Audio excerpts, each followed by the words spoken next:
दोस्तों अस्सलाम वालेकुम वरहमतुल्लाहि ताला व बरकातुहू। उम्मीद करता हूँ आप तमाम खैरियत से होंगे। हाज़िर हैं आपकी खिदमत में एक नई वीडियो लेकर। इसके अंदर आज हम आपको बताने वाले हैं उन लोगों के बारे में जिनको ज़कात बिल्कुल भी नहीं देना है, और हम इस वीडियो में ये भी बताएंगे कि किन को ज़कात देना ज़्यादा अफजल है, और उन लोगों को बताएंगे कि जिनको ज़कात नहीं दे सकते हैं, कि अगर आप उनको ज़कात की नीयत से कुछ देते हो तो आपकी ज़कात अदा ही नहीं होगी। प्यारे दोस्तों, रमज़ानुल मुबारक के महीने में हर वो मुसलमान मर्द औरत जिनको अल्लाह ताला ने इस्तिताअत दी होती है, उनके पास इतना माल होता है, वो अपने माल की ज़कात निकालते हैं, और निकालना भी चाहिए, इसलिए कि प्यारे मुस्तफ़ा अलैहिस्सलातु वस्सलाम इरशाद फरमाते हैं कि जो ज़कात नहीं निकालता है इस्तिताअत होने के बावजूद, तो अल्लाह तबारक व तआला उसकी नमाज को कबूल नहीं फरमाता है। तो प्यारे दोस्तों, आइए शुरू करते हैं। सबसे पहले हम उन लोगों के बारे में बताते हैं कि जिनको आपको ज़कात की नीयत से कुछ नहीं देना है। अगर ज़कात की नीयत से आपने उनको कुछ दिया तो आपकी ज़कात ही अदा नहीं होगी। तो प्यारे दोस्तों, शुरू करने से पहले आपसे मोहब्बताना गुजारिश है कि आप हमारे YouTube चैनल को ज़्यादा से ज़्यादा सब्सक्राइब करें, ताकि आने वाली हर नई वीडियो आप तक पहुंच सके। तो शुरू करते हैं बात को। सबसे पहली बात याद रखें, अपनी उसूल और अपनी फुरू को ज़कात नहीं दे सकते। अगर आप अपनी उसूल और अपनी फुरू को ज़कात देते हैं तो आपकी ज़कात अदा ही नहीं होगी। अब बहुत सारे भाई सवाल करेंगे कि ये उसूल क्या है और फुरू क्या है, तो इसको आप दो लफ्ज़ों में समझ लें कि उसूल वो हैं जिनकी हम औलाद हैं, यानी कि हमारे माँ बाप, हमारे दादा दादी और नाना नानी, पर नाना पर नानी, पर दादा पर दादी ऊपर तक। और फुरू वो हैं जो हमारी औलाद हैं, यानी बेटा बेटी, पोता पोती, और जो है नीचे तक इसी तरह चले जाएं, पर पोता पर पोती, जितनी भी नीचे तक जाएं, वो जितने हैं, इन लोगों को ज़कात की नीयत से कुछ नहीं दे सकते। अगर इनको आप ज़कात की नीयत से कुछ देते हैं तो आपकी ज़कात अदा नहीं होगी। और इसी तरीके से शोहर बीवी को ज़कात नहीं दे सकता है, और बीवी शोहर को ज़कात नहीं दे सकती है। तो प्यारे दोस्तों, फिर इनके अलावा और जितने भी हैं उन सबको आप ज़कात दे सकते हैं, बशर्ते कि वो लोग सैयद और हाशमी ना हो। सैयद और हाशमी को ज़कात देना जायज़ नहीं है, क्योंकि वो बड़े मर्तबे वाले हैं, आलीशान मर्तबे वाले हैं, और बड़े लोगों को ज़कात नहीं दी जाती, बल्कि बड़े लोगों की बारगाह में तो तोहफे और तहाइफ पेश किए जाते हैं। इसी तरह से वालिदैन हैं।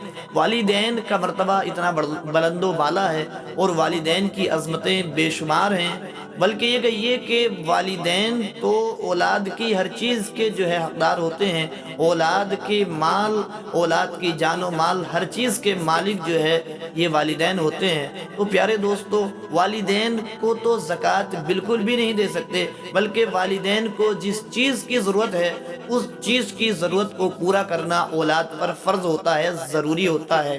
अगर वो बीमार हैं तो उनकी तीमारदारी, उनकी जो है इलाज कराना औलाद के लिए बिल्कुल लाजिम और ज़रूरी होता है। वो परेशान हाल हैं किसी चीज़ को लेकर, उन्हें किसी चीज़ की ज़रूरत है, तो औलाद, और अगर औलाद इस लायक है, इस्तिताअत रखती है, तो औलाद पर ज़रूरी है कि वो अपने वालिदैन की ज़रूरत को पूरा करे। तो प्यारे दोस्तों, वालिदैन को नहीं दे सकते हैं, अपने दादा दादी, नाना नानी, परनाना परनानी को नहीं दे सकते हैं, और अपनी औलाद को ज़कात नहीं दे सकते हैं। इसके अलावा जितने भी लोग हैं उन सबको आप ज़कात दे सकते हैं। आपके रिश्तेदारों में जैसा कि फूफी वगैरह है, आप अपनी फूफी को ज़कात दे सकते हैं, अपने मामू को ज़कात दे सकते हैं, अपनी बहन को ज़कात दे सकते हैं, अपने चचा को ज़कात दे सकते हैं। इसके अलावा अपने चचा के बेटों को ज़कात दे सकते हैं, बहन के बच्चों को ज़कात दे सकते हैं, और इसके अलावा और भी बहुत सारे लोग हैं जिनको ज़कात आप दे सकते हैं, बशर्ते कि ये लोग जो है ज़कात के मुस्तहिक हों, यानी कि ये मालिक निसाब ना हों। और प्यारे दोस्तों, एक बात याद रखें, जब भी आप ज़कात निकालना शुरू करें तो सबसे पहले अपने करीबी रिश्तेदारों में नज़र करें, इसलिए कि बसे औक़ात ऐसा होता है कि हम बाहर वालों को बांटते फिर रहे होते हैं और अपने परेशान होते हैं। حدیث پاک کا مفہوم ملتا ہے کہ اللہ تبارک و تعالی ایسے شخص پر کل قیامت کے دن نظر رحمت نہیں فرمائے گا کہ جو غیروں میں بانٹتا ہو اور اپنے پریشان حال رہتے ہوں۔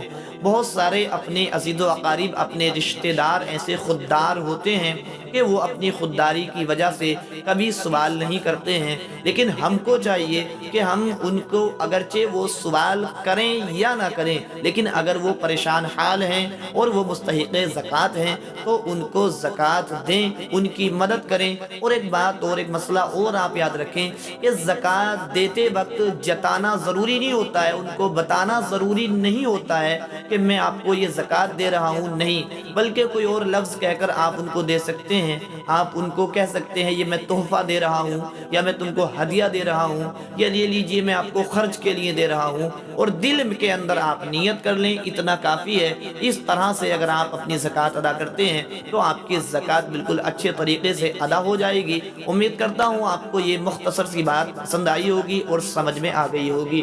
تو پیارے دوستو، اسی طرح کی مزید معلوماتی ویڈیوز کے لیے آپ ہمارے یوٹیوب چینل اسلامک کنٹینٹ دوست کو زیادہ سے زیادہ سبسکرائب کریں تاکہ آنے والی ہر نئی ویڈیو آپ تک پہنچ سکے، اور ہماری اس ویڈیو کو اپنے اور بھی مسلم بھائیوں کے پاس پہنچائیے تاکہ شیئر کرتے رہیے تاکہ ان لوگوں تک بھی یہ دین کی بات پہنچ سکے۔